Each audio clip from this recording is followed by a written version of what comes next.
হরে কৃষ্ণ বন্ধুরা, কেমন আছে তোমরা? আশা করি ভালো। বন্ধুরা, ফের একটু নতুন ভিডিও, একটু অন্যরকম নিয়ে চলে এলাম। দেখো, এখন আমি একটু গীতা পাঠ করছিলাম। এই গীতাটা দেখে তোমরা চিনতেই পারছো। দেখো, প্রভুপাদের রচিত গীতা। যাই হোক, এই গীতাটা অনেক দিন থেকে একটা ভিডিও করবো আমি ভাবছিলাম।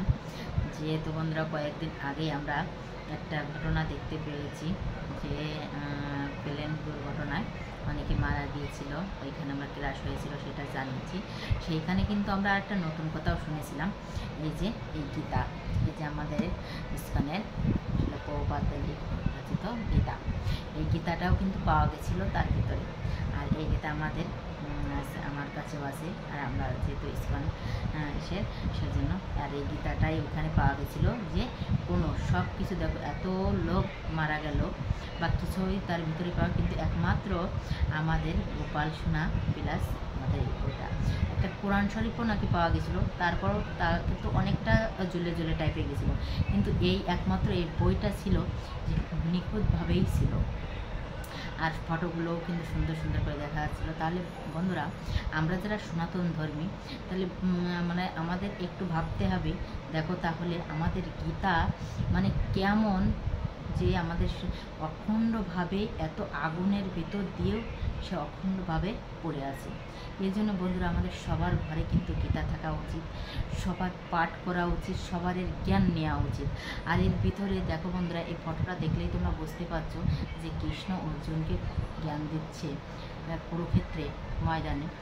যখন এই জ্ঞানটা দিচ্ছে, এই জ্ঞানটা এর ভিতরে যতটুকু আছে, এইটুকু আমরা যদি অল্প অল্প করে নিতে থাকি, তাহলে আমাদের এই সংসার জীবনে, গৃহস্থ জীবনে আমাদের কিন্তু কোনো সমস্যা হবে না। আমাদের এই সংসার চলতে ফিরতে কীভাবে করা উচিত, কি করা উচিত, কি না করা, কিসের জন্য কি হয়েছিল, এই একমাত্র এই গীতাটার মাধ্যমেই আমরা সব কিছু জানতে পারবো।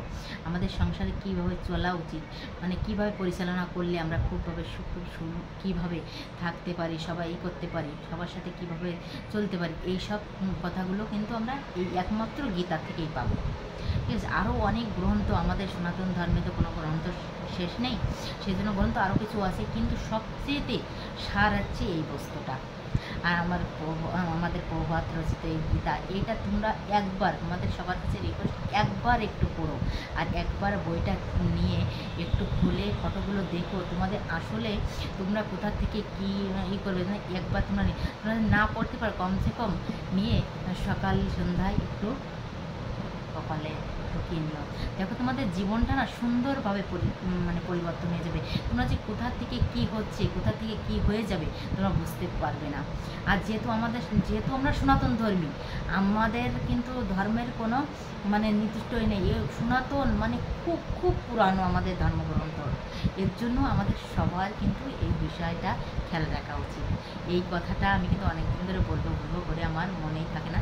আজ যেহেতু পড়া করছিলাম, তখন হঠাৎ করে আমি গীতার শ্লোক মুখস্থ করছিলাম, তখন আমার মনে পড়লো যে কয়েকদিন ধরে একটা ভিডিও করার ছিল, সেটা করতে পারিনি, তা আজ সেটা মনে পড়লো, তাই তোমাদের সাথে শেয়ার করলাম। বন্ধুরা, অবশ্যই তুমি যদি সনাতন ধর্মী হয়ে থাকো, অবশ্যই তোমার ঘরে থাকলে একটু পাঠ করো, আর না থাকলে অবশ্যই তুমি একটা নিয়ে ঘরে রেখো বা একটু মাথা দিয়ে অবশ্যই তুমি দেখবে, তারপর তুমি আমাকে আমার করো। হরে কৃষ্ণ। যদি তোমাদের ভিডিওটা ভালো লাগে, অবশ্যই লাইক, কমেন্ট, শেয়ার করো। হরে কৃষ্ণ। রাধে রাধে।